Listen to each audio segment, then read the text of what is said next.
Bonjour, Guédelon, c'est un site d'archéologie expérimentale. Après avoir fait des recherches, les ouvriers, en fait, vont les mettre en application. Et s'ils s'aperçoivent que ça ne va pas, eh bien, ils continuent leurs recherches et ils recommencent. L'aventure va commencer en 1997 dans une ancienne carrière de grès ferrugineux dans l'Yonne et une forêt de chênes où ils vont trouver quasiment tout ce dont ils vont avoir besoin. Les sables, l'eau, la pierre, le bois, l'argile, les pigments aussi et les ocres pour peindre les murs. Alors là, vous voyez la cage à écureuil, c'est l'ancêtre de notre grue, ça permet de lever jusqu'à 500 kg, je crois. Alors, petite anecdote, en fait, en hiver, quand le site est fermé, il la déplace avec une grue moderne. Au pied du château, on va retrouver les tailleurs de pierre, et en fonction de la qualité de la pierre, elle aura un usage différent. Vous allez voir au fond, là, la tour de la chapelle et son escarpe, c'est-à-dire sa base, a été faite avec des pierres de taille qui sont très lisses et ils se sont aperçus que c'était pas du tout ce qui se faisait au Moyen-Âge, que c'était beaucoup trop long à faire. Du coup, les autres bases, des murs, des autres tours, sont faites avec des pierres qui sont beaucoup moins régulières. Alors, pour commencer cette aventure, les ouvriers, alors là vous voyez la carrière de pierre, ont fixé un cadre et une histoire. La période de référence, c'est Louis IX. Le seigneur commanditaire donc de Guédelon est né en 1199. C'est un petit seigneur qui n'a pas beaucoup de moyens. Celui-ci sera un petit château philippien. Il s'appelle comme ça parce que Philippe Auguste, qui fut roi de 1180 à 1223, va standardiser la construction des châteaux afin d'en limiter les coûts et de gagner en rapidité. Ceux-ci auront donc des caractéristiques bien précises, comme une enceinte géométrique, une tour maîtresse, un chemin de ronde continu. Voilà, là vous voyez les forgerons qui sont en action. Une précision concernant les fondations de ce château, c'est qu'il n'a pas été utilisé une méthode du Moyen-Âge, mais une méthode moderne de compactage des sols pour les fondations, parce que sinon ça aurait été beaucoup trop long. Alors ici vous voyez un des percherons. Alors sur le site il y en a deux et un qui est à la retraite. Donc voilà, ils lui font faire une marche arrière pour pouvoir charger les pierres. Ce seigneur imaginé, donc commanditaire de Guédelon, était en fait un vassal de Jean de Toucy. Il va épouser sa nièce, ce qui va lui apporter des terres, des moulins, des forêts et donc des revenus. Et puis, suite à ces actes de bravoure, il va obtenir l'autorisation de bâtir Castel, qui sera donc un petit château parce qu'il avait des modestes moyens. Ici, nous sommes donc dans le logis seigneurial, donc nous sommes à l'intérieur. Au rez-de-chaussée, il y a cuisine et cellier, et à l'étage, il y a chambre et aula. Et comme c'est le seigneur, celui-ci, bien sûr, a des latrines. Dans les châteaux du Moyen-Âge, en fait, il y a des murs qui sont beaucoup plus épais en bas et beaucoup moins en haut. Ici, ils font 3 mètres de large en bas et 1,80 m en haut. Et les pierres les plus dures, évidemment, sont utilisées en bas. Les pierres ferrugineuses, les plus ferrugineuses. En haut, on va avoir d'autres types de pierres et en particulier des pierres plus calcaires. Certains des artisans qui ont travaillé à Guédelon sont allés participer au travail de reconstruction de Notre-Dame de Paris. L'extérieur, et vous allez voir donc les créneaux et les merlons. Donc les créneaux qui servaient à tirer, les merlons à se protéger. Vous voyez des motifs qui ont été faits avec les ocres trouvés dans la carrière, puisque un maximum des matériaux proviennent de la carrière ou de la forêt. Il y a juste, je crois, des calcaires qu'ils se sont fait livrer, qui viennent d'une carrière proche. Alors là, vous apercevez la cage à écureuil. Et voilà, oui, là, on est sur les latrines, donc toujours dans le logis seigneurial, puisque le seigneur avait ses latrines particulières. Car la famille du seigneur de Guédelon loge dans la tour maîtresse, la tour la plus haute et la mieux défendue du château. Alors, c'est aussi, bien évidemment, la plus confortable, puisque par exemple, vous allez voir, ils ont des fenêtres, ce qui s'appelle des fenêtres à coups-sièges.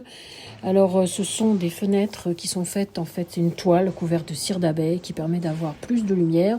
Ce n'est pas en verre, parce que le verre, c'était beaucoup trop cher. Il y a aussi des latrines. Voilà, ça, c'est une petite vue sur l'extérieur, puisque là, on est dans le chemin de ronde. Voilà, là, nous arrivons dans la tour de la chapelle. Au sous-sol, il y a une réserve d'eau. Au rez-de-chaussée, une salle de tir. Et au premier étage, la chapelle, d'ailleurs avec des hirondelles et des peintures murales, donc faites avec les ocres trouvés sur le chantier.